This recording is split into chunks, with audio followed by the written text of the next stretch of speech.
one to make weight, Doctor. I'm patient's daughter. Doctor, where have you been? I've little time to play hide-and-seek with new staff members, no matter how illustrious they may be. I found a wounded man by the docks. He answers to the name of Clay Cox. He requires urgent medical attention. Already making the rounds? That's the Pembroke spirit. I'll ask our porter, Milton, to bring him back immediately. Thank you, nurse. What can I do for you? Dr. Swansea insisted we provide you a quiet office. You'll find it on the second floor with your name on the door. Thank you. Nurse Crane, isn't it? Yes, Dorothy Crane. Welcome to Pembroke Hospital, Dr. Reed. Your office has been prepared. I would like to ask a few questions first.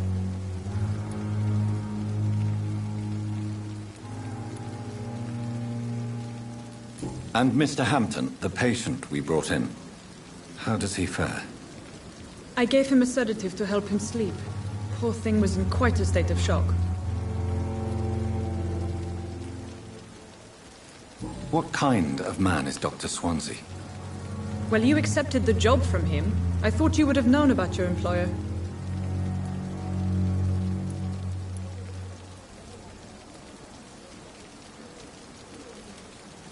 It's right to assume Dr. Swansea knows far more about me than I do about him. You'll get to know him soon enough, and better than me. The administrator has better things to do than mix with us.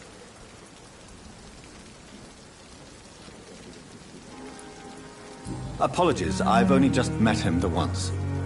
This is sudden. I've only just returned to England. Dr. Swansea is a brilliant surgeon and the most compassionate physician. If you could point me in the direction of my room again, nurse. Second floor of the hospital, left after the stairs. It's the last vacant office at the end of the corridor. Thank you, Nurse Crane.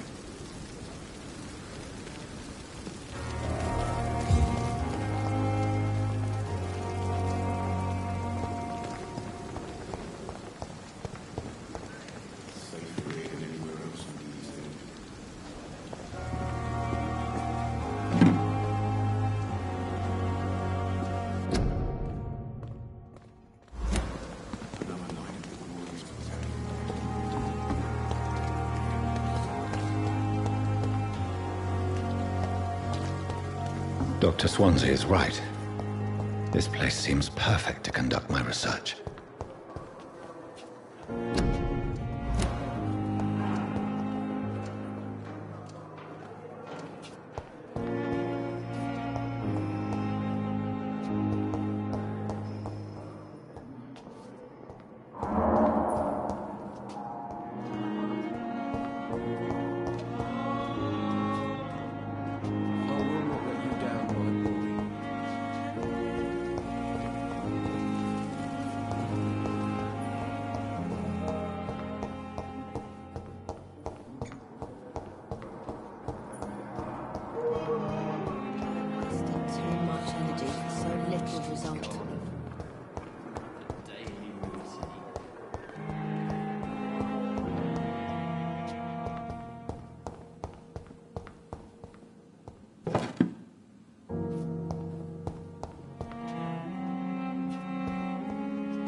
This must be the place. It's definitely away from prying eyes. Relegated to the shadows. A kingdom of my own. Coffin.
The flower's dying. It needs water.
William Bishop's blood is much more unstable than human blood and shows extensive mutation.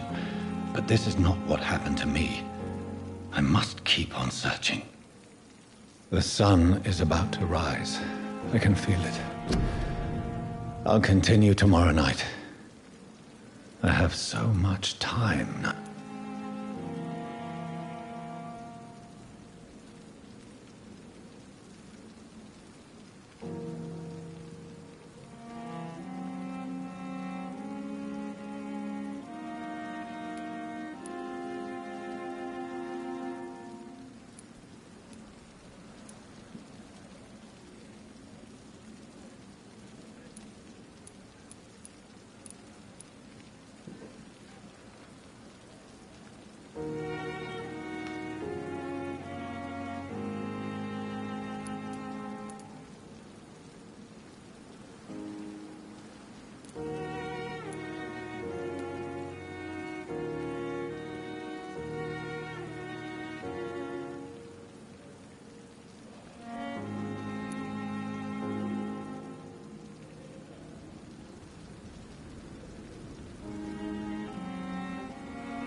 If I'm to stay here until my research is complete, I'd better learn to hide my true nature from the mortals. But what about my thirst for blood?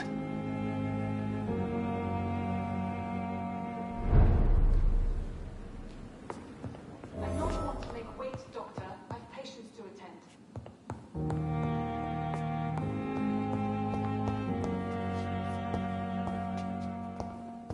Hurry now, Doctor. It's freezing here.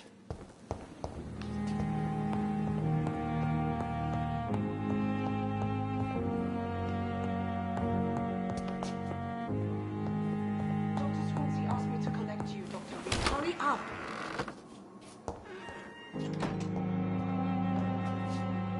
Yes, Nurse Crane? How can I help you? I'm so sorry. I know Dr. Swansea wanted you to rest, but we have somewhat of a crisis. A crisis, you say? Our supply of antiseptics is nearly depleted. I was hoping there was another box up here, but...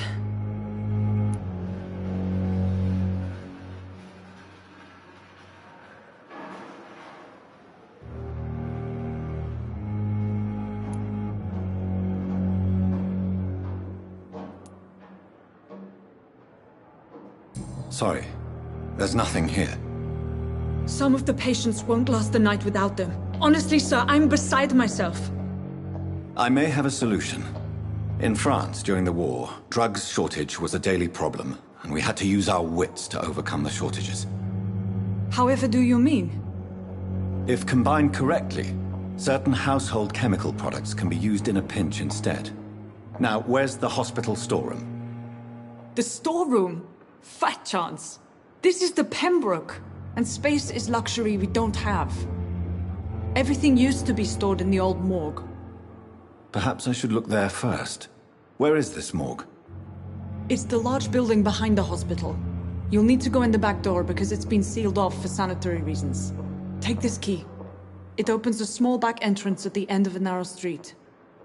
The abandoned morgue behind the hospital. A small door at the end of a narrow street. On my way then. Thank you, nurse.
diminished its effect on me.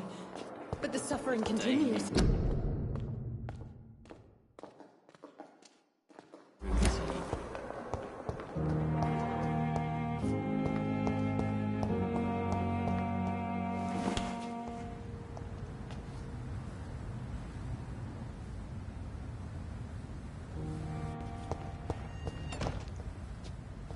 I cannot enter.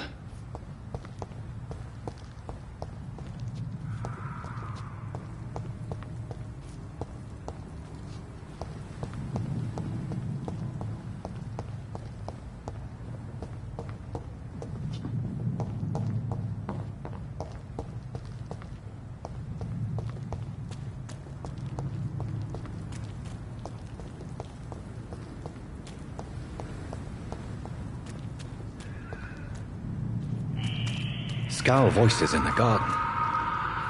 I should investigate. If they were to find somebody.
behavior is similar to the infected William Bishop.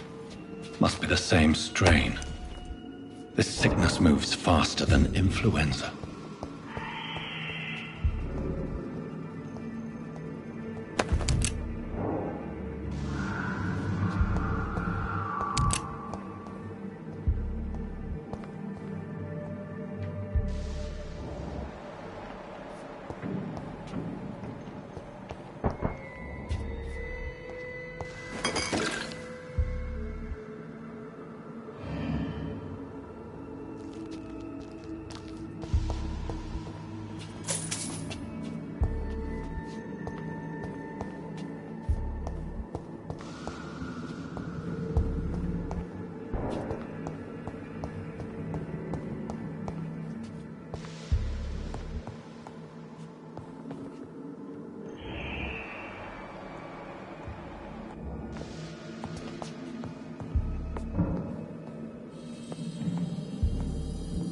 This key will surely grant me access to the basement.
Balls of Mars, fortifiers.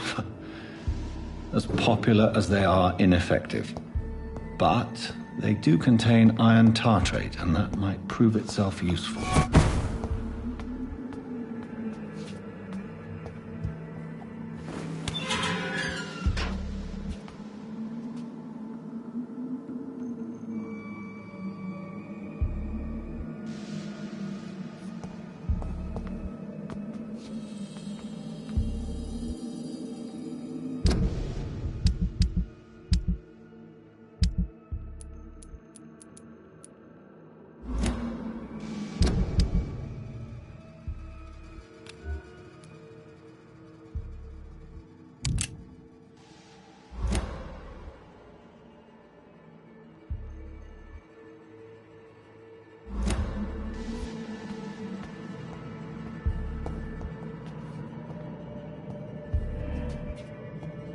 These scowls feed from corpses and the husks of animals. They're not after blood.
It's locked, all right.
Mr. Connor's injuries don't match the report. I'd better look into this.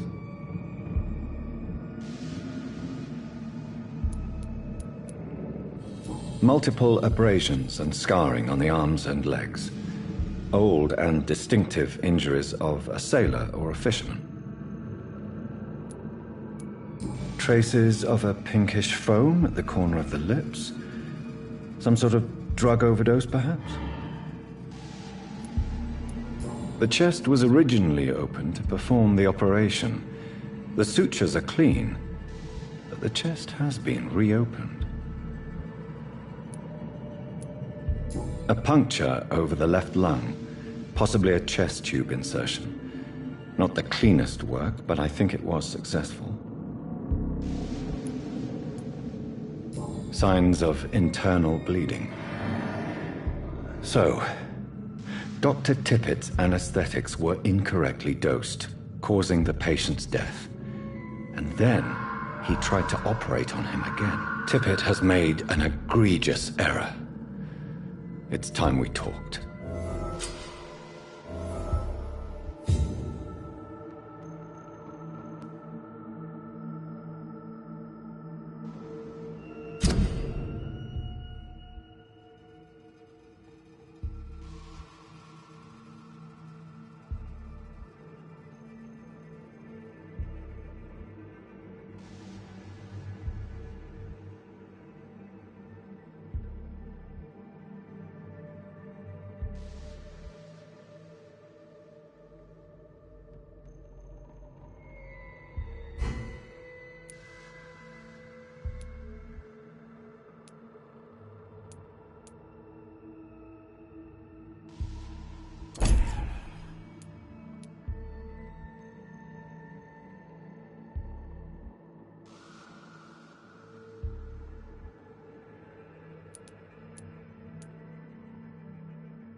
Skulls can be so ferocious. I'm not sure I can defeat them without becoming stronger. To drink blood is so tempting.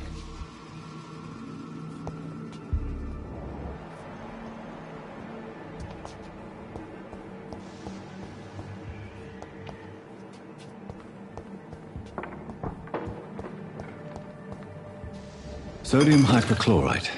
Dangerous to administer, but efficient in the proper dosage.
Tippett has made an egregious error.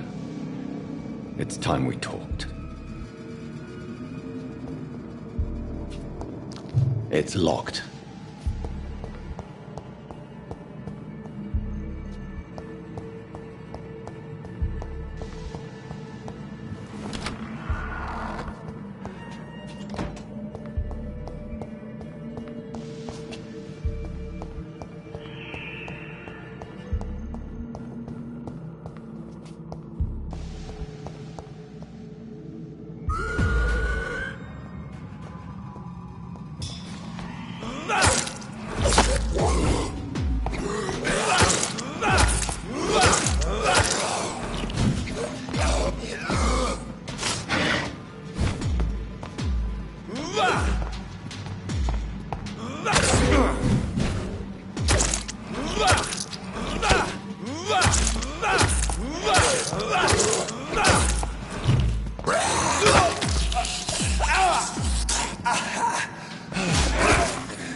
Good evening, miss. I'm Dr. Reed, the new surgeon at the Pembroke Hospital. And who are you? Your name has no meaning to me, mortal. You're nothing but dust blown by the winds of eternity. I beg your pardon? What are you begging for, mortal? My clemency? Well, tonight maybe I'm inclined to mercy. You'll never forget the night you met Thelma Howcroft. You keep calling me mortal. Why is that? And if I'm mortal, what are you? Well, Dr. Reed, if you must know, I'm a vampire.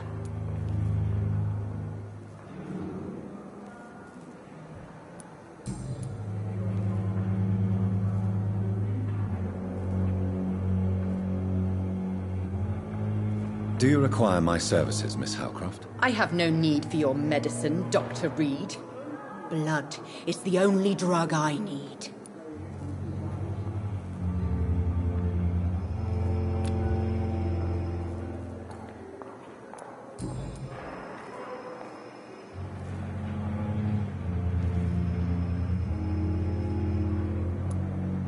And why do you believe you're a vampire? I don't need to believe anything. It is what I am. It is what I feel within this hollow shell of flesh.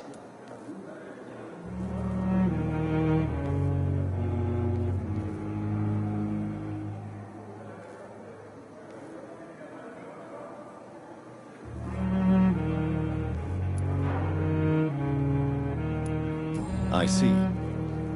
Have you ever heard of Cotard syndrome, Miss Howcroft? Never. It's a mental illness discovered by a French neurologist named Jules Cotard. The affected patients are delusional. They believe that they are putrefying, that they are dead, a ghost or a ghoul, or in your case, a vampire. Delusional, you say? Oh, sad and petty mortal. You can't even begin to understand the concept of immortality. And you think it is I who am delusional. Please, describe to me how you feel. What is it like to be a vampire? I can hear my body crumble from the inside as my flesh cracks and fades. I sense the last pulse of postulant blood within my drying veins. I need new blood.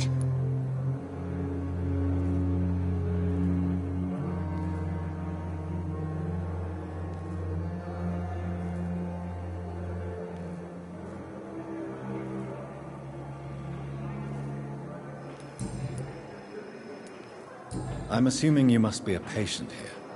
Am I right, Miss Howcroft? It's only a cover. To hide from my enemies. I can leave whenever I want. As a woman, a spirit, fog, or bat.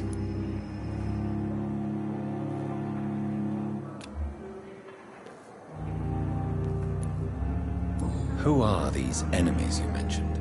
Can you describe them? I cannot say for sure. But I sense their eyes on me from nearby. I feel them watching me every time I visit the garden near the morgue.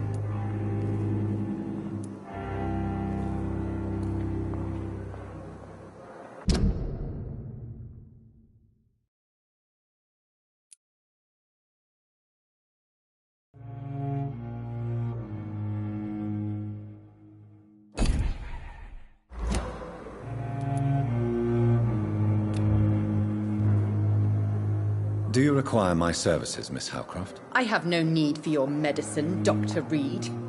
Blood is the only drug I need.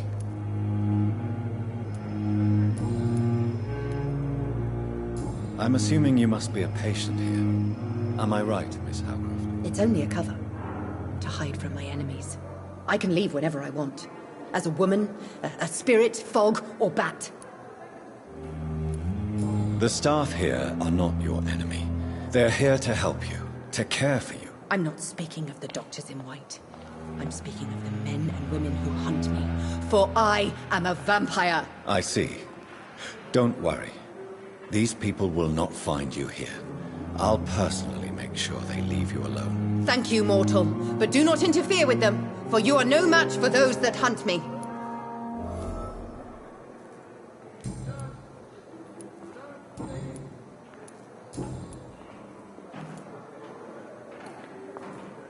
Who are you really, Miss Howcroft? I mean, apart from being a vampire. Is that not enough for you, puny mortal? What do you require? Proof of my powers? I'm curious to know who you were before becoming a vampire. It was such a long time ago, I don't remember. Centuries of unholy life can have strange effects on one's minds, you see?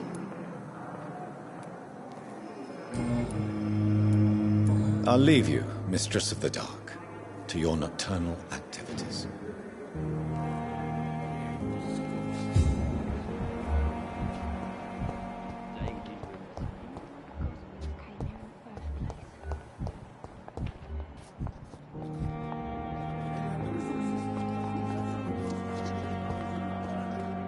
Good evening, nurse. Good evening, Doctor. I don't think we've been introduced yet. My name is Pippa Hawkins. And I'm Dr. Jonathan Reed. Dr. Swansea has recently offered me a position in this hospital. Well, it's a euphemism that your help will be appreciated, Doctor.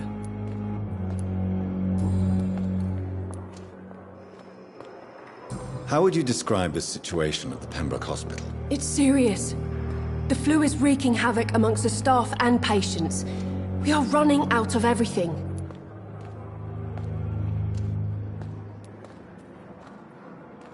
Nurse Hawkins, the Spanish flu won't last forever. Even the Black Plague didn't kill everyone. I wish I could believe you. But what if this epidemic was worse?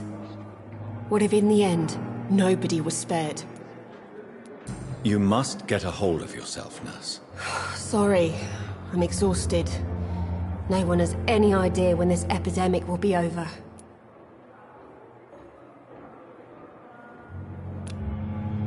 Do you need medical help yourself, nurse? I'm fine, really. I just need to sleep.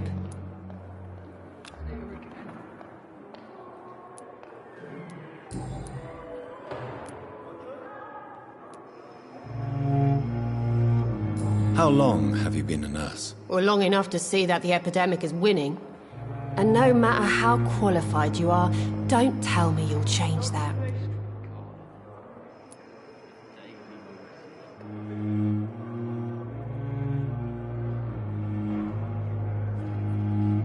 You'd be surprised what dedication can achieve, Nurse Hawkins. In medicine, sometimes we're just a test result away from a miracle. Sorry, Doctor. I don't want to sound bitter, but I'm just too tired to give a pep talk like Nurse Brannigan.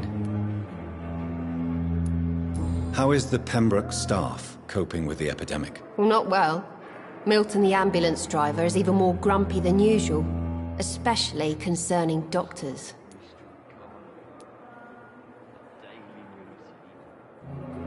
Why is Milton grumpy on a daily basis? Is it just an act? Milton's not the kind of man who's bothered about a bad reputation, whether he deserved it or not. Why does Milton dislike doctors? I don't know. Just ask him. But be warned, Milton is not the chatty type. How would you describe the situation at the Pembroke Hospital? It's serious. The flu is wreaking havoc amongst the staff and patients. We are running out of everything.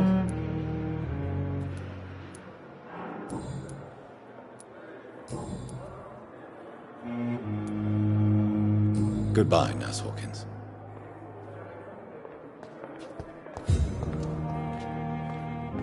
Good evening, sir. Can I help you? Unless you're here to fix my face. No. I don't think you can help me. I'm Dr. Reed. I've recently taken the position of head surgeon here. War injuries, am I right? You guessed right, Doctor. German shell took my pretty little mug right off. But they still call me Thomas Elwood.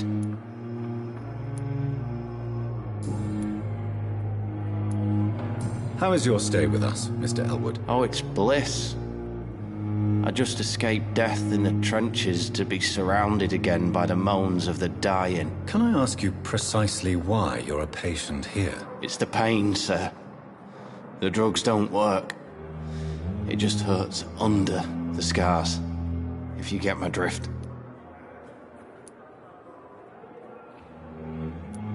Who is treating you? Is someone in particular looking after your case? Nobody since the old and tired doctor spoke to me. Started to think I was forgotten about. Wouldn't blame you. You don't seem worried by that. My face hurts so much more when I smile or cry. I've learned it's easier not to speak. But be assured I'm smiling inside. Can I do anything for your pain? Nurses gave me a bunch of pills. No effect. Told you. It's like the flames are under my skin, burning away.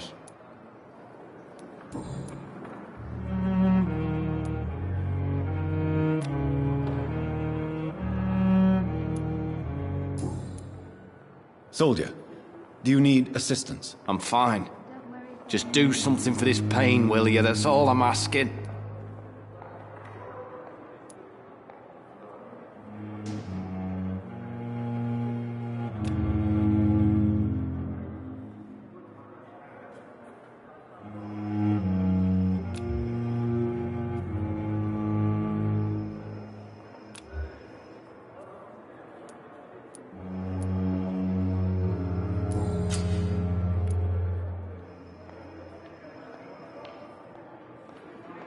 How close are you to Miss Hawcroft? Are you aware that she thinks she is a vampire? To wait for her next nibble is the best reason to stay here. Every time she approaches my bed, she treats me like something tasty. A normal person. Aren't you afraid? She may hurt you if the game goes too far. She's quite harmless. I can assure you. Her head's broken inside is all. While I'm busted on the outside. But she's still beautiful. Living proof that there's hope for me.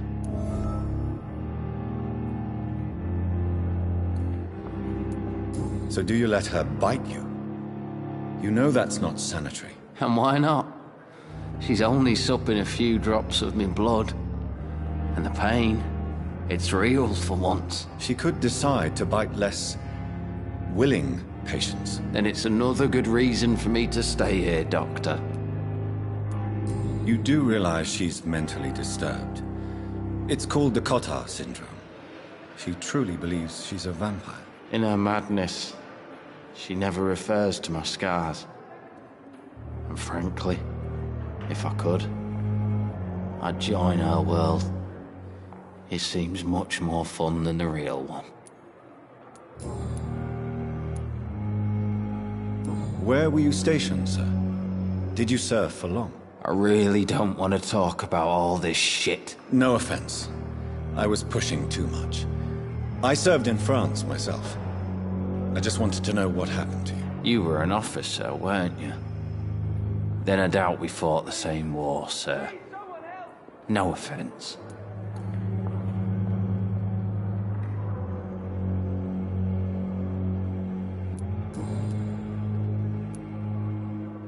Goodbye for now, Mr. Elwood. Damn. The pain. It's here again.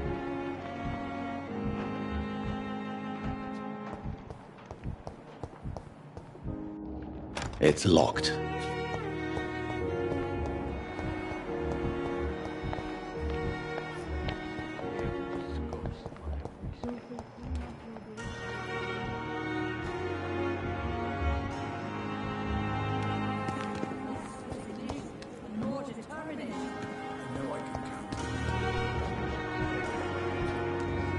Look exhausted.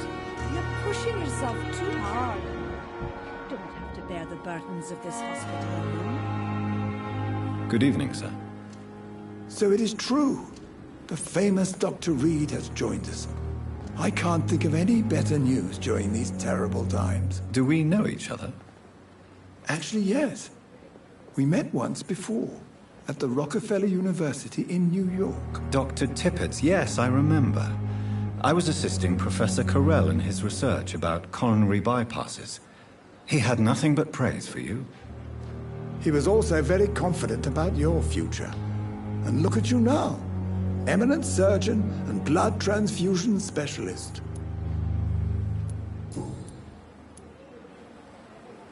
What is the Pembroke Hospital situation? And please, speak freely. This hospital is not exactly the best of London. I'm sure you are used to working in a better environment.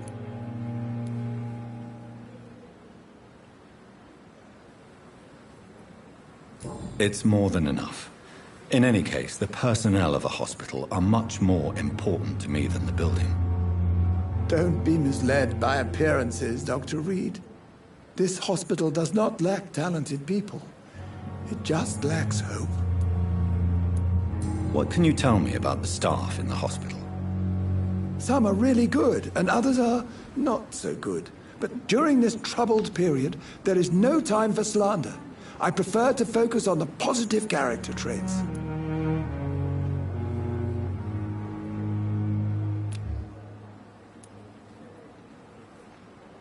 Tell me more about cherished people, then. Nurse Brannigan is a pearl. She is the most helpful and dedicated nurse I've ever worked with. A clever and cheerful woman. You really seem to admire her skills. I'll go even further. If she was a man, she would be a damn fine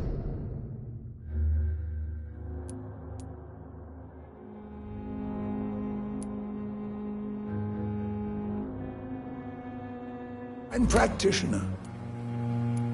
Any opinion about the management?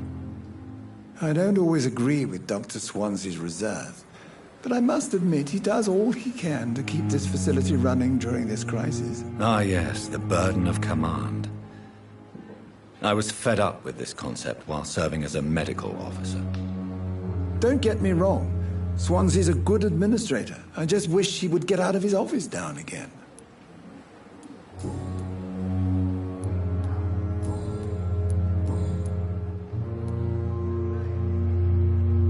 Corcoran, I want you to tell me about Mr. Connor. How did he die? What happened? He was my patient. He died because of my mistake. That's the blunt truth. What was the nature of the mistake? It was a twofold error. My diagnosis was wrong, and the administered dosage was too strong. Who was this patient? I don't know. Some sick man from the docks, maybe a fisherman. I had no time to talk with him. No one claimed a body. Why not stop practicing? Are you mad? I killed that man, I admit it, and it won't happen again. I have saved so many lives since then.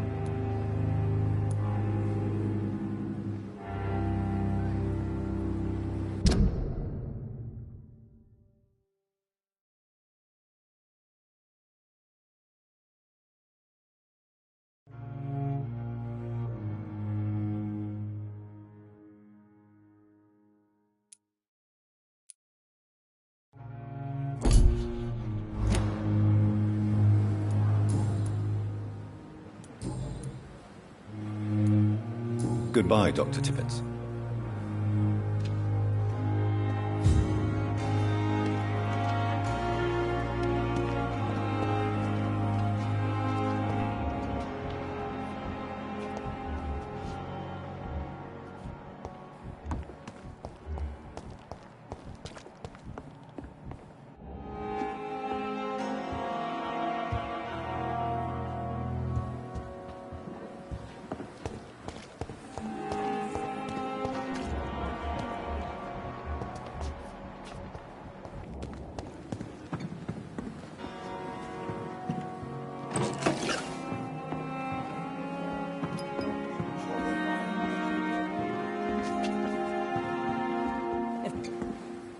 Good evening, nurse. I'm Dr. Jonathan Reed, the new surgeon here at the Pembroke. Dr. Swansea has already told us about you, sir. I'm Nurse Gwyneth Brannigan. Welcome to the Pembroke Hospital. Did he really? It's a good thing I wasn't hoping to keep a low profile. All members of staff have already read about your new blood transfusion technique. Dr. Swansea made sure of that. I see. Well, I'm a little surprised, but I suppose I'll just have to deal with this unexpected notoriety. You must know, blood transfusions are Dr. Swansea's primary subject of research. He is convinced it is the future.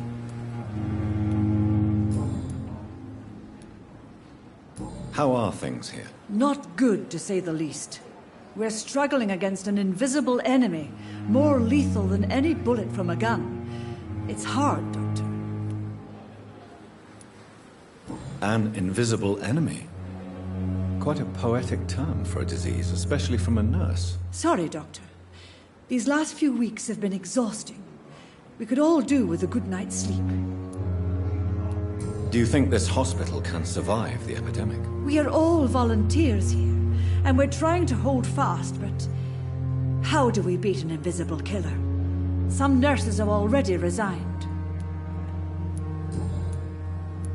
I'm not familiar with all the staff yet. Perhaps you could help me. Brilliant professionals, most of them. Dr. Swansea has a gift for recruiting talent. Most of them. Is there a problem I should know about, nurse? It would be inappropriate for me to speak ill of a colleague. Is there anyone that stands out? Well, I have never met someone as dedicated as Dr. Tippett's. He should be a standard for us all here. If only he were younger. Why should his age be a problem? I guess it's fair to say he's always pushing himself to the limits. He just doesn't know when to stop and get some rest.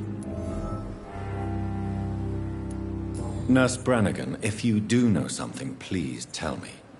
Anything you say will be held in confidence. No. I may disagree with some conduct, but in the end, everybody is doing their best.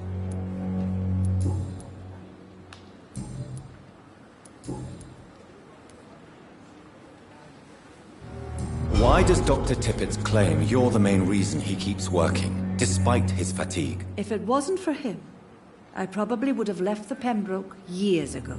Dr. Tippett does not think of you as just a nurse anymore, does he? If you're suggesting he's not taking my gender into consideration when it comes to medical practice and knowledge, I really hope he doesn't. Tell me what Dr. Tippett did. I know his mistake caused a patient's death. If I had not covered up his error, Dr. Tippett would have been fired from this hospital. I could not let that happen. You can't allow your emotions to dictate your conduct concerning patients, Nurse Brannigan. Look around you, Dr. Reed. Do you really think we can afford to lose a brilliant practitioner like Dr. Tippett in our situation?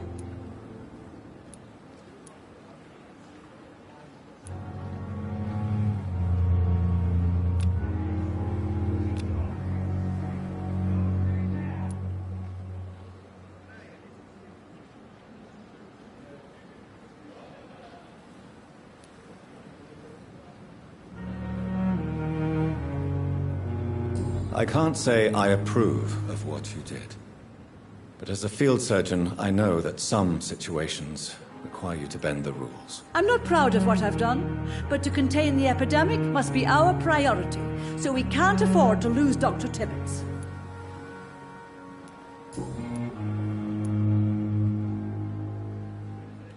I've decided that I won't reveal Dr. Tippett's, shall we say, misdemeanor. I'm so glad you share my point of view. Dr. Tippett is a brilliant practitioner. We most definitely need his know-how. I hope you're right. This is a huge risk we're taking. Dr. Tippett must regain his confidence. Please, keep this decision between you and me. He doesn't need to know you found out.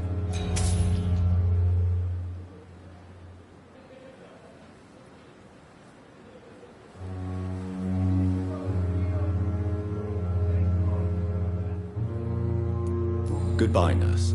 Call me if you need assistance.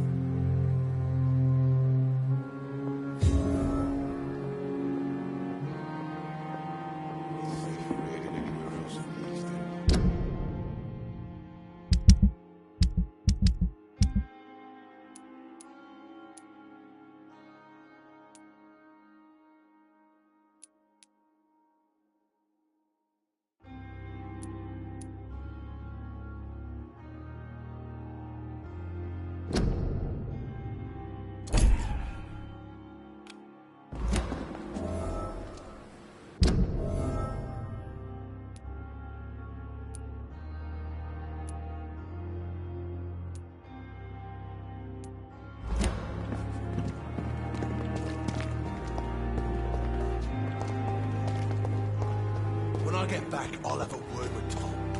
He's really pissed me off this time. We've dodged death so many times. Oswald, you can't just die like this.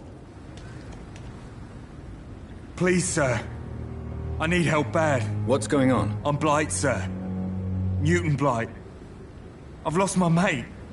Can't find him anywhere. I'm Dr. Jonathan Reed from the Pembroke Hospital. Please, calm down and give me more details. Oswald and myself were both infantry, sir. We were en route for the hospital, but... well, we had a disagreement. And Oswald ran off towards the canal. How long have you been searching for him? I can't go there. Too many rats by the water. Fucking rats. Can't stand them since the war, sir. Can't stand them at all. Don't be ashamed, Mr. Blight. Many soldiers who survived the trenches suffer from musophobia. I'll see what I can do for your friend.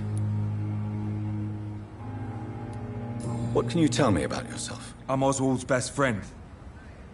We served in the same regiment, sir. We've taken care of each other since we came back from the front.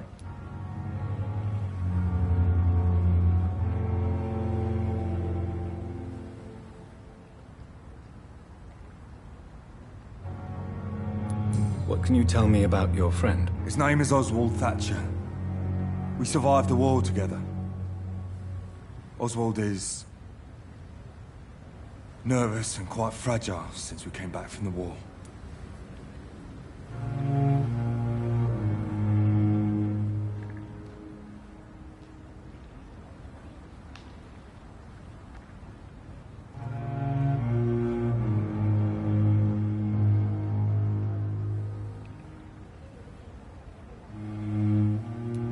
This is a dangerous part of town. What are you doing here? We were looking for the Pembroke Hospital.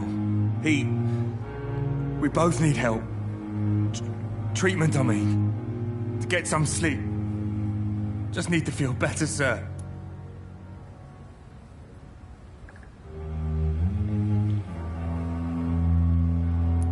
Where was your friend the last time you saw him? He went down by the canal. He didn't want to go to the hospital. I think he went to the sewers on purpose. So I couldn't go after him.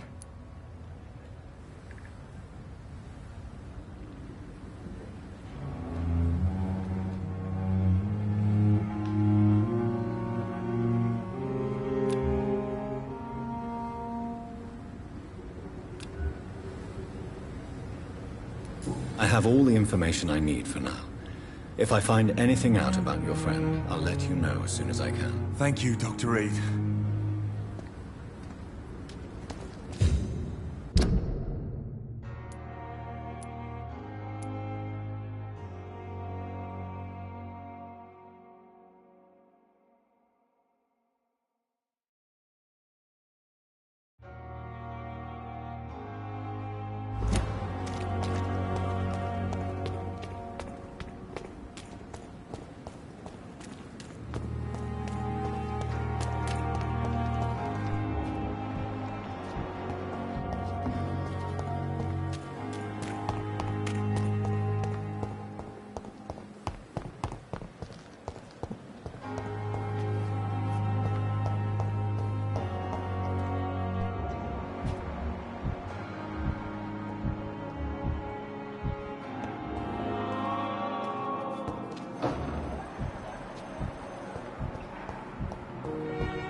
Good evening, Miss Howcroft.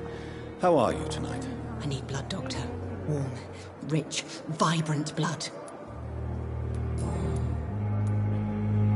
Tell me, Thelma, why do you feel so attached to Mr. Elwood? Why him? I'm not sure, Doctor. I think we have a bond of some sort. We've both suffered so much. He's the only mortal I find interesting.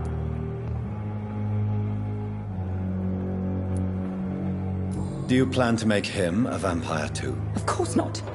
How could I inflict my curse on anybody else? I'm not that cruel, Doctor. Would you say you and Mr. Elwood are romantically involved? No. No, Thomas is a delicate soul. Even though he disguises it. But I am not the woman he needs. No, for I am a vampire, Doctor.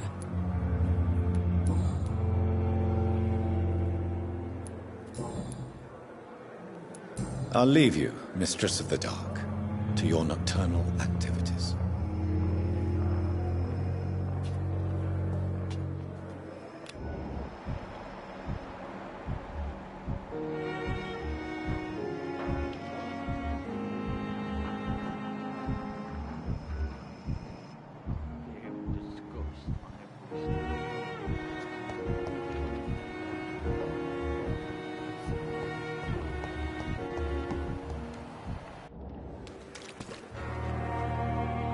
Good evening, sir.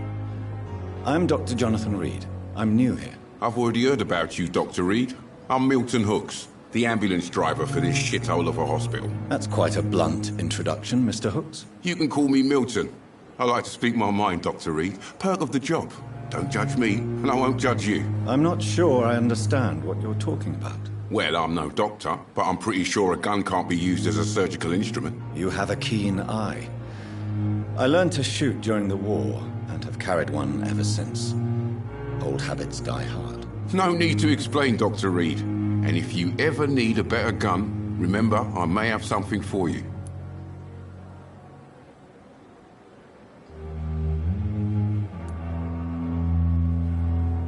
I have some good news, Milton. What? The epidemic's over? I retrieved your wallet, with all the money, and a certain picture. Well, yeah, Pippa Hawkins is my girl. So what? Is it the difference of skin colour that bothers you? Not at all, Milton. Good. Please, take this money anyway. To remind you to keep your mouth shut. Not everybody is as broad-minded as you, Dr. Reed.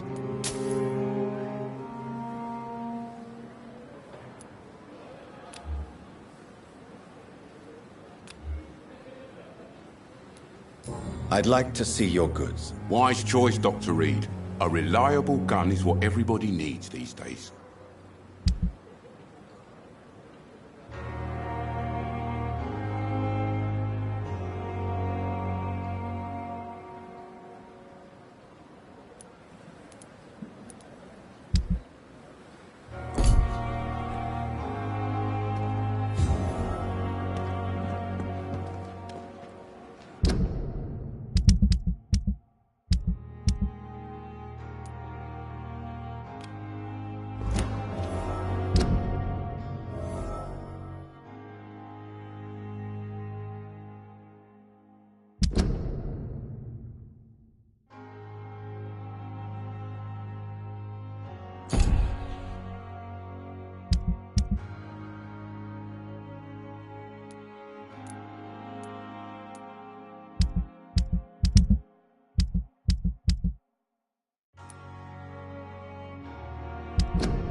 Thelma Howcroft said she was being watched by vampire hunters.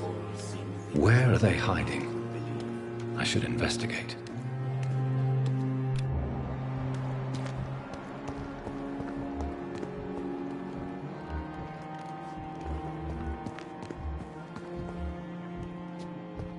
Amaze me how you, the dead, seem peaceful and lost at the same time. It's locked, all right. Good evening. I'm Dr. Reed. Always a pleasure to meet a colleague, sir. Especially when he was supposedly dead. A colleague? Are you a doctor too? Not anymore, sir. I used to be Dr. Rakesh Chadana. Now, I'm just Mr. Chadana, pawnbroker and humble guardian of this morgue. What do you mean, you used to be a doctor? Was your license revoked? No, sir. It is just that I like to be precise. I run a little pawn shop while taking care of the dead. But I used to be a real doctor.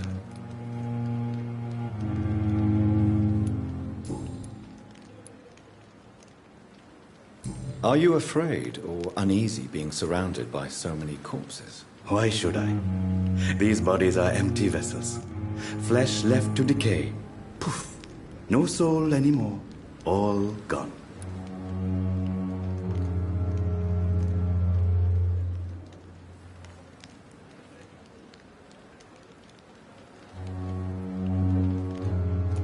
An interesting point of view. And quite an exotic one, too. Most people fear, or at least have a respect, for dead flesh. Sir, as a medic during the war, I learned to face my death and the death of others. It's the pain we have to tame, not death itself.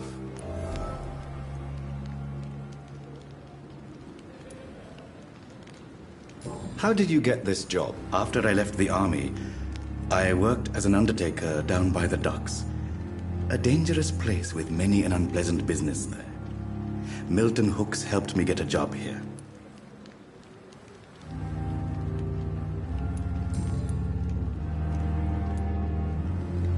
Have we met before?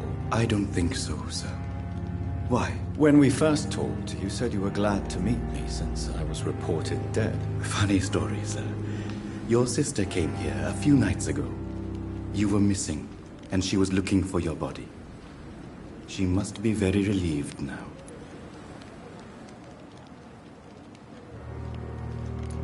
Do you work here alone? Yes, very easy work, sir. All I have to do is watch a few bodies. The situation was very different when the main morgue was still open.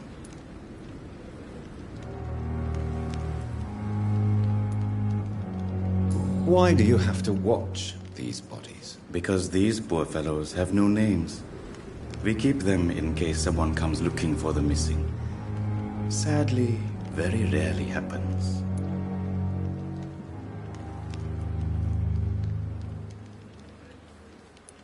Why close the hospital's main morgue? It was for sanitary reasons after the beginning of the epidemic. Cadavers had to be moved to the nearest mass grave.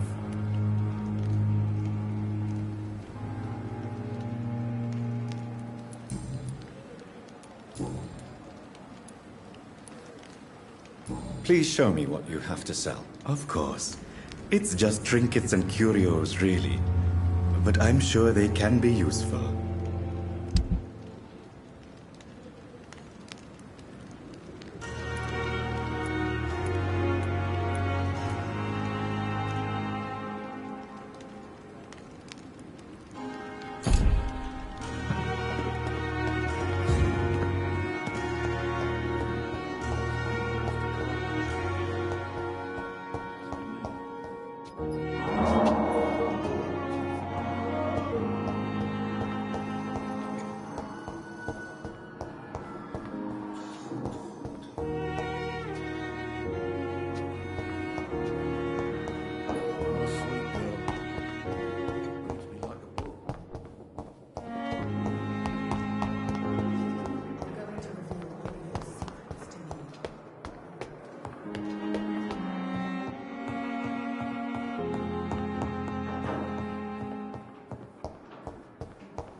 It's locked.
See them fancy cars? This one's a tough!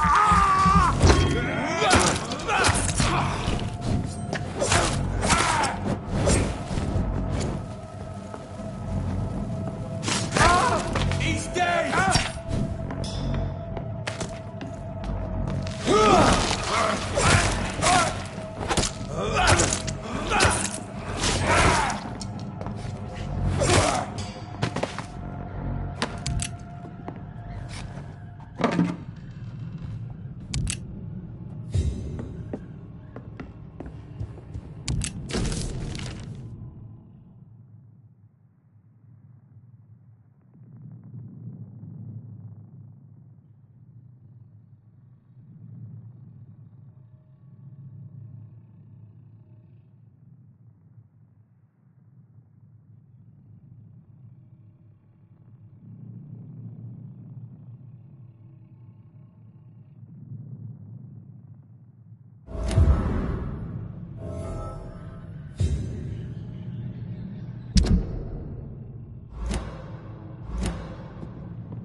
girl. Finally, you've returned, Doctor. Did you find anything of value? Yes, nurse. You've worked your first miracle, Doctor. Now, this patient here needs immediate treatment. Duty calls. When the storm has passed, I'll show you how to mix the remedy yourself with the same basic ingredients. Many thanks, Doctor. When you've finished, you ought to report to Dr. Swansea in his office. He's been looking for you. Seemed pressing.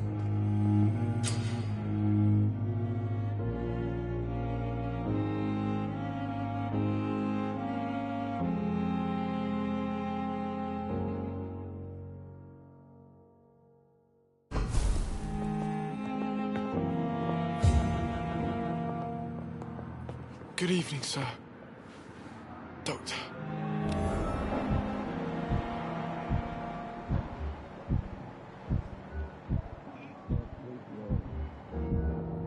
Like a book. Never could keep anything from her. Good evening, madam. Can I help you? It's my son who needs you, sir. I'm Dr. Jonathan Reed. How can I help your son? I'm Beatrice Goswick, mother of Mortimer Goswick. Could you check on him, please, Dr. Reed? I've heard much of your talents as a physician.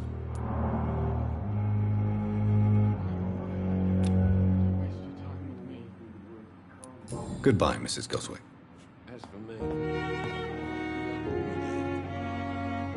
Good evening. I'm Dr. Reed. Can I help at all? No. Really? Why are you here, then? I don't want to talk. My throat hurts too much. I suppose that this pain is the reason you're here. Is someone taking care of you? Yes. And no. Could you at least tell me your name, sir? Mortimer. Mortimer Goswick.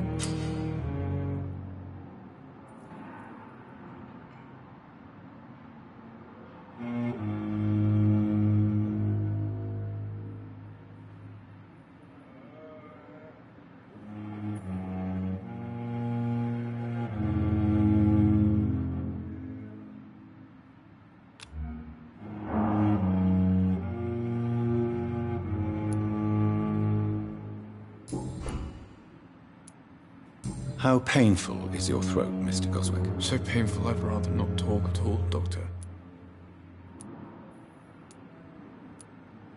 I'm sure you realize a doctor and his patient have to communicate, sir. Would it help if I gave you some paper and a pen? Not really. I see. Then maybe it's not just your throat that hurts, Mr. Goswick. Perhaps your sore throat is just the consequence of something more hurtful. Yes, maybe. But I don't want to talk or even write about it now. Do you need any help? I'm afraid I may, sir. I don't mean to be a burden. You are not a burden, sir. Healing you is my responsibility. And you have my gratitude for that.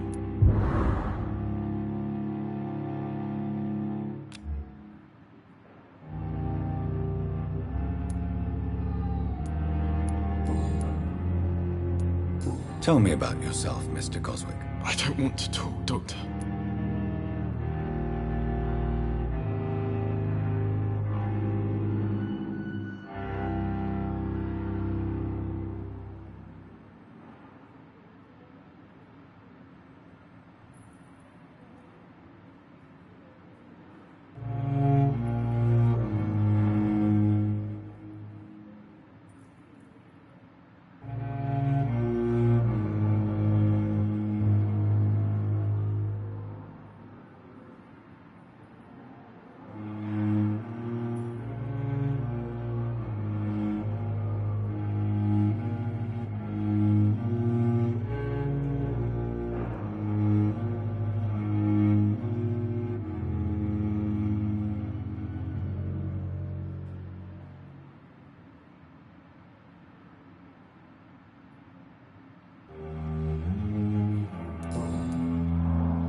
I have to go now, sir.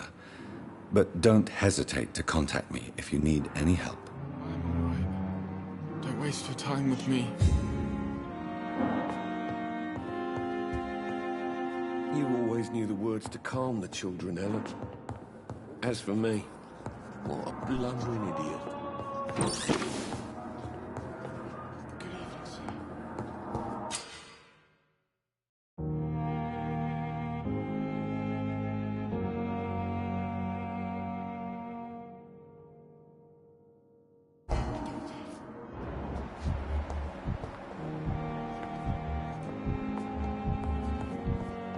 I will not let you down, my boy.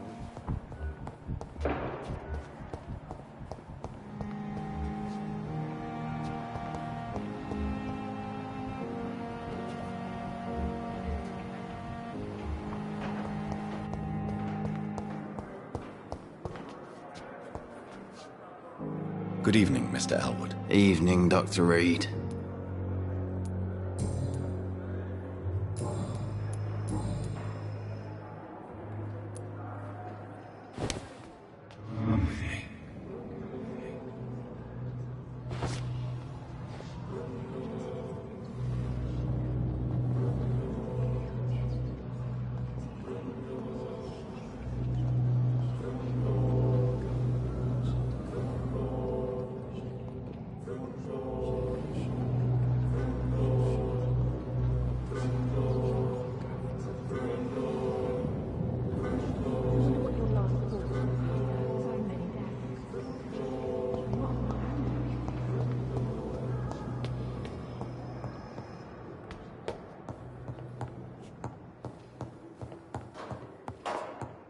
I cannot enter.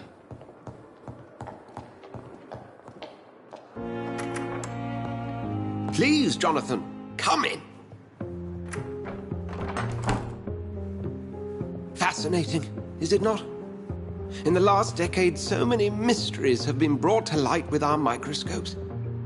The human body, biology's penultimate frontier.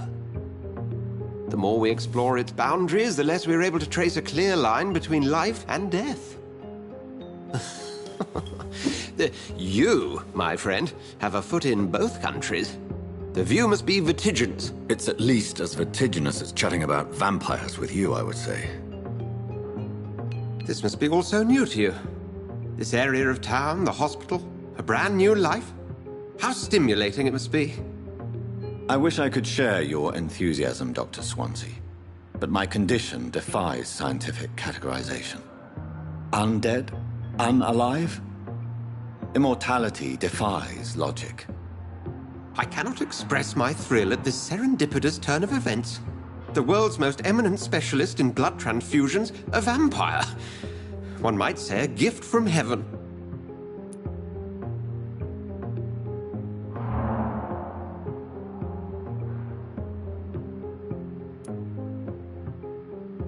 It may seem strange, but your words have brought me some comfort here. Forgive me. I've been an admirer of your work for a long time, and now you are so much more than a brilliant physician. And please, call me Edgar.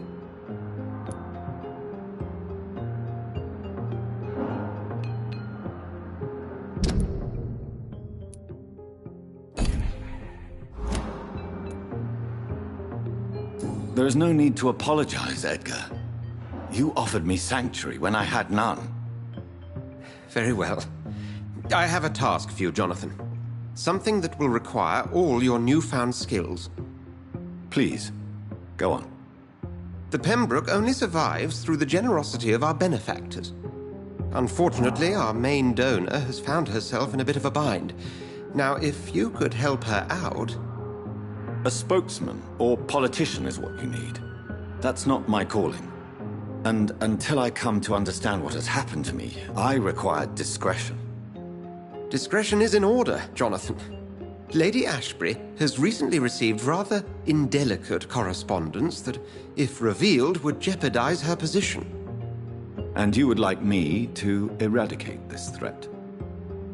By the stole, of course not. I would just like you to pay her a visit. Her ladyship is certainly near the tents outside, tending the sick. You can't miss her. Look for someone impossibly delicate. Accepted. I'll see what kind of trouble Lady Ashbury is in.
Good evening, Milton. Good evening, Doctor. Still trying to save lives? I'd like to see your goods. Wise choice, Dr. Reed. A reliable gun is what everybody needs these days.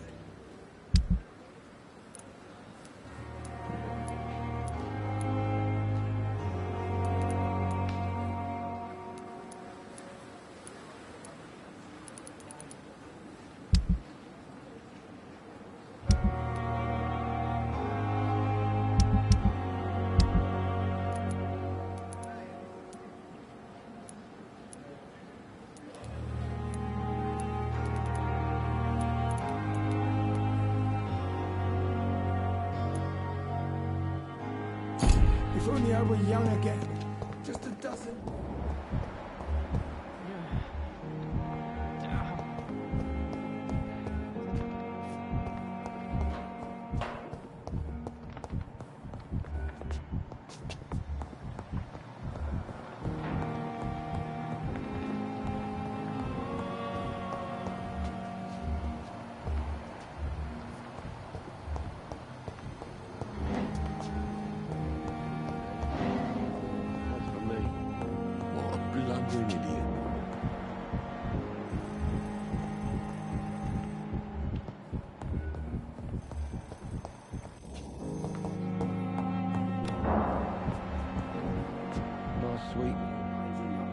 Good evening, sir. I'm Dr. Reed. May I help you? I don't know if a third opinion is needed. Your colleagues are already arguing about my condition. I see. Would you mind telling me more about your situation? I'm Harvey Fiddick. All I want is to get me bloody arm fixed properly.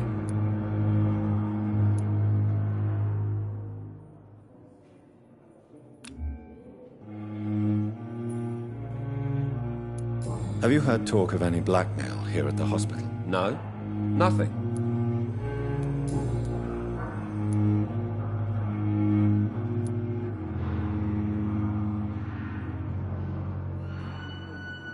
Tell me about the doctors who are arguing about your case. Strickland and Aykroyd.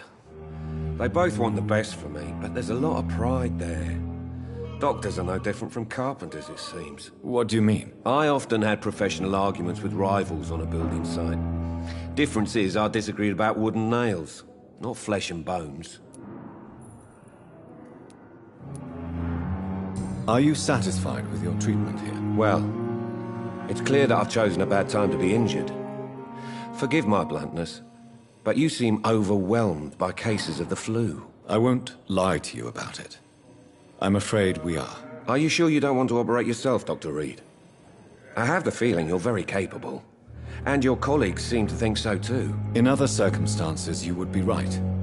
But for now, I don't think I can take on the responsibility. My apologies. Tell me about yourself, Mr. Fiddick. I'm just a regular guy waiting to get his arm fixed, so I can return to work and to my family. I was more curious about what you were doing before being hospitalized. I'm a carpenter, and a good one too. But that means I need both arms to feed my family, Dr. Reed.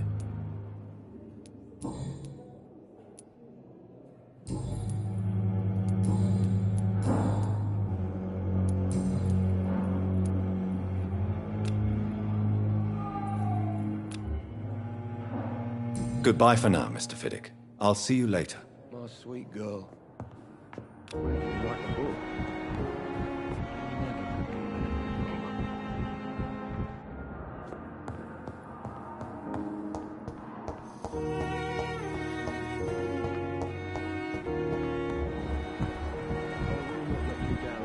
It's locked, all right.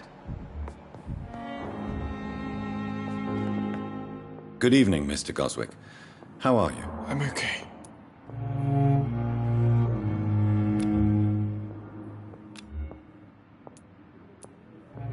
Have you heard rumors about blackmail in this hospital? No.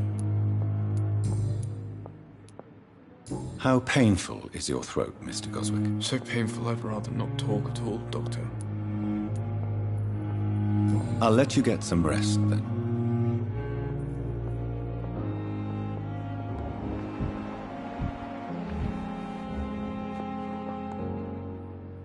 Good evening, sir. Good evening, Doctor. How is my son doing? Have you heard rumors of blackmail going on in this hospital? Dr. Reed, are you trying to take advantage of me? Of course not, Mrs. Goswick. I'm just curious. Well, go be curious somewhere else, please.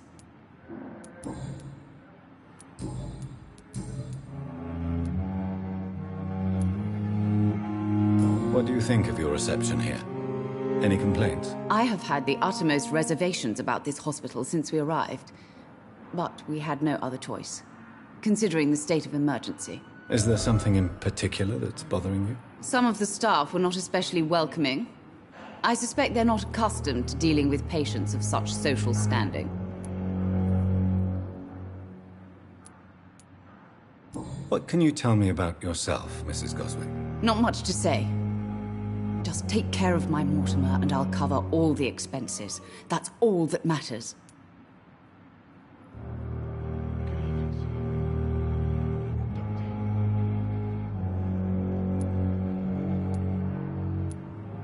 Are you really that rich? Most of the patients...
here are of a more humble origin, if I may say so. Yes. Thanks to my husband. May he rest in peace. I can cover any needed medical expenses. May I ask if you have an occupation, Mrs. Goswick? I'm a teacher by profession. I teach young women who are more ambitious about their futures than their families.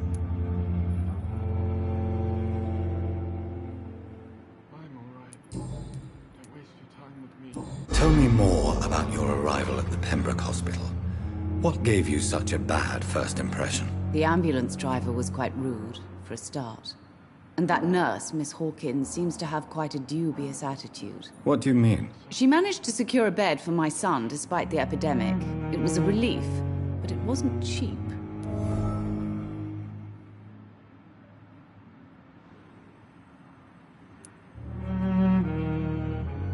She charged you for a bed? Yes, and I paid without question, considering the urgency of the situation.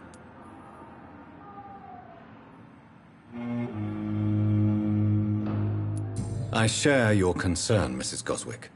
Be sure that I'll talk to the people involved. I don't expect compensation, Dr. Reed. But I'm aware such behavior would not be tolerated in other hospitals.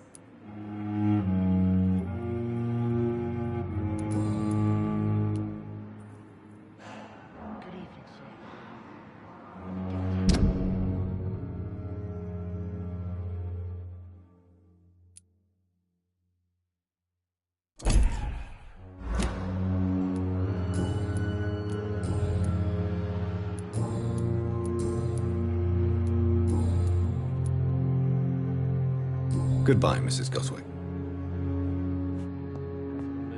I'm all right. Don't waste your time with me. This hospital seems to be falling apart. But in the circumstances, I'm willing to give you the benefit of the doubt. My sweet girl. Treats me like a woman. Never could keep anything from her.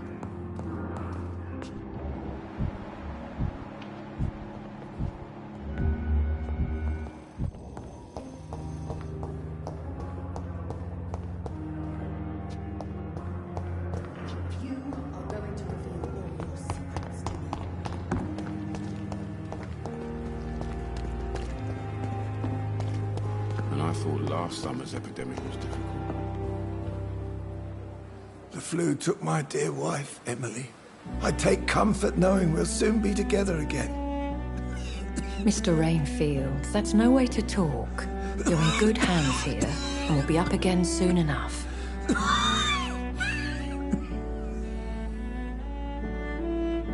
Now do me a kindness and get some sleep. I'll be back round later.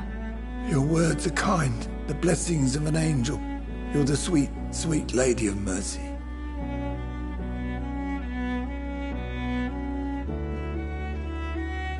Good evening, Dr. Reed. It's a pleasure to see you again. You seem surprised. Dr. Swansea has brought me up to speed concerning your recent appointment to Pembroke Hospital. You're a the lady who saved me that night, before vanishing into thin air. I remember you from the pub with Dr. Swansea. Indeed. Allow me to introduce myself formally this time. My name is Lady Ashbury. I remember you well, in spite of the brevity of our encounter.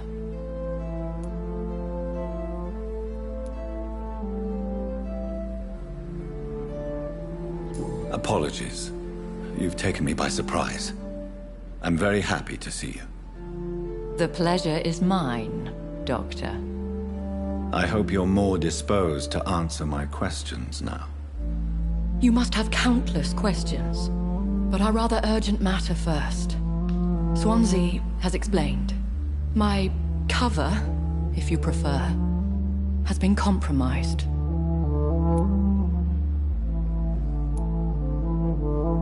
Have any of the patients given you trouble?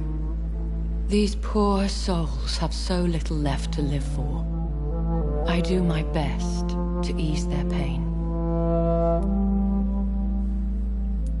The world would be a better place if it were cared for by women like you.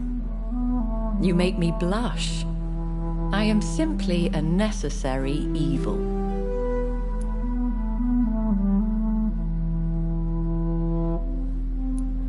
Pardon my boldness, Your Ladyship, but I have questions concerning this condition we share. As a newborn, your hunger for answers is rivaled only by your thirst for blood. But the questions need wait. I'm a scientist. My trade is in the deciphering of mysteries, and I need information to feed my mind. I will gladly answer every question you have, but first, prove yourself capable of resolving my predicament without eating the culprit.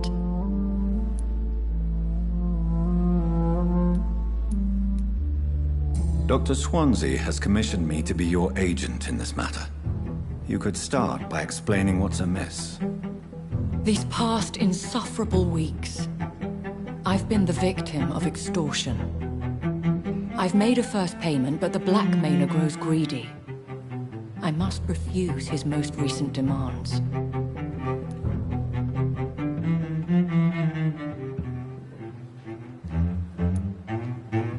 Who would be so foolish as to threaten you? A kindred spirit. Even if it were the case, and I highly doubt it, a vampire would have asked for something more valuable than money. My suspicions lean toward a patient, or their family.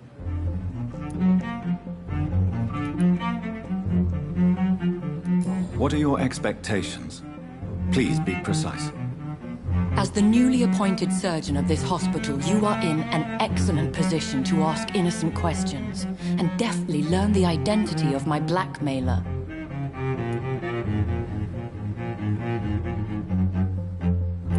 If we're dealing with an ordinary criminal, surely you've the means to deal with it yourself, if I may.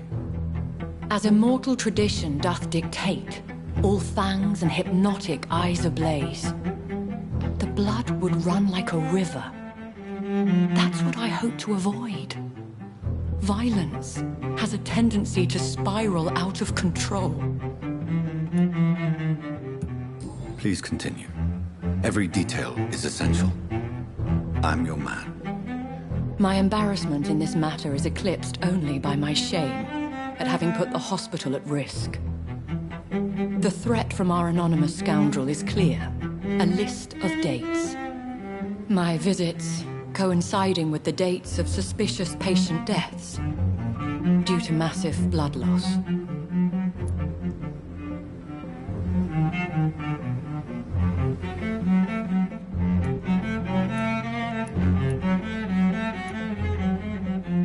I'll take care of it. Do you know where I should start?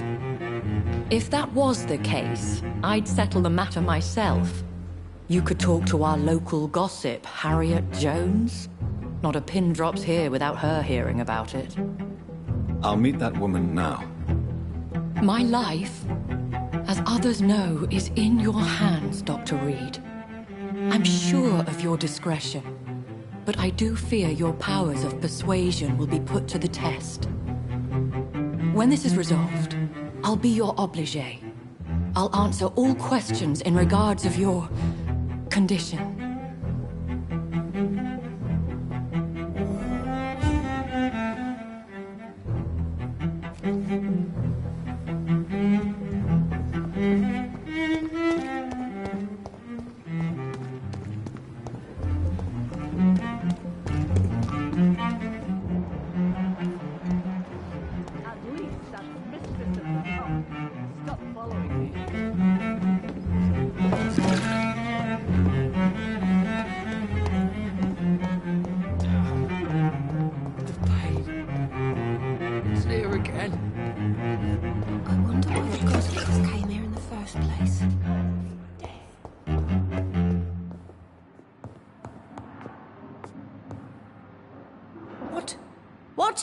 What is this?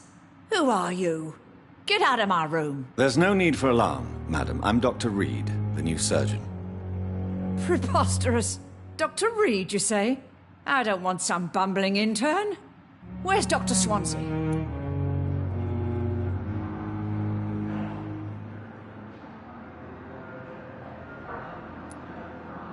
Please, calm down, madam. I assure you that I am highly qualified. I'm just back from war duty. How brave. Threatening an old defenseless woman. You know how long I've been a patient here? You've picked the wrong fight. I'm Harriet Jones. Harriet Jones? Indeed. I've been meaning to have a chat with you. You know what goes on here better than any other patient, I gather. Oh, better than any patient, nurse or doctor.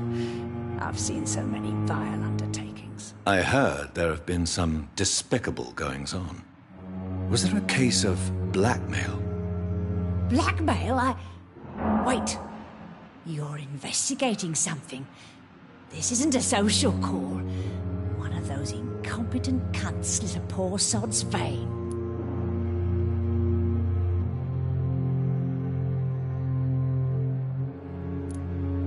If I didn't know better, Miss Jones, I'd be inclined to say you enjoy this type of idle gossip. God's honest truth, Doctor. It's just the way it is here. Most of these bitches would let you freeze to death before getting you a blanket.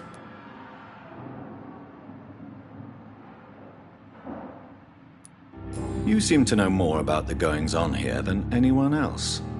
Beware, Miss Jones, in case suspicion should fall on you. That's it. Blame the old and infirm. I see those little bitches' greedy little eyes. Just waiting for me to pop off, they are.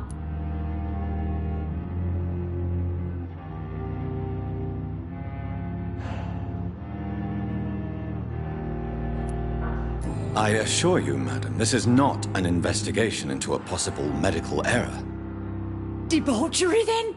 Nurses Crane, Hawkins, Brannigans, whores, all of them. They can't keep their legs shut.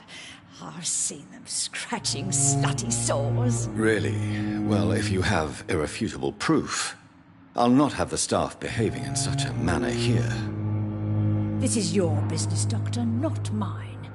But I swear one of the nurses is cavorting with some man on hospital hours. Thank you for your time, Miss Jones. You've given me something to go on. See you on the next round.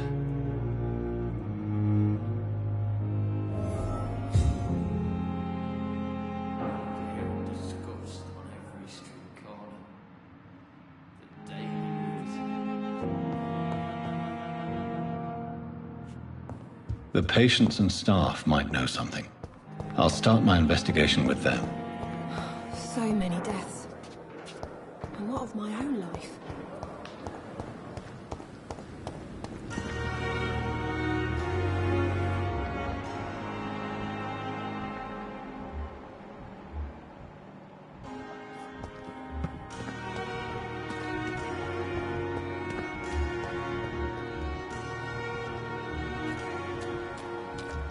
Pembroke is so lucky to have Dr. Reed, you know. I met him in New York once. If only there were more of us, with less resignation and... Good evening, Nurse Brannigan. Good evening, Doctor.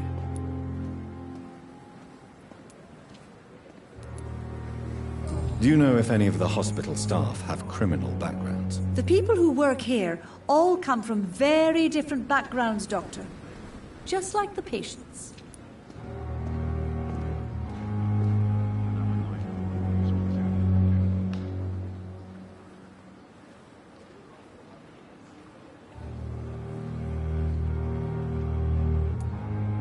Have you seen a strange man visiting any of the nurses here? I've never heard of such a thing, Doctor.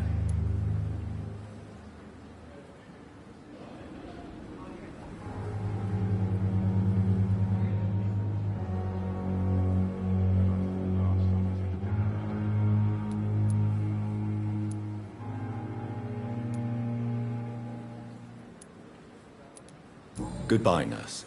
Call me if you need assistance.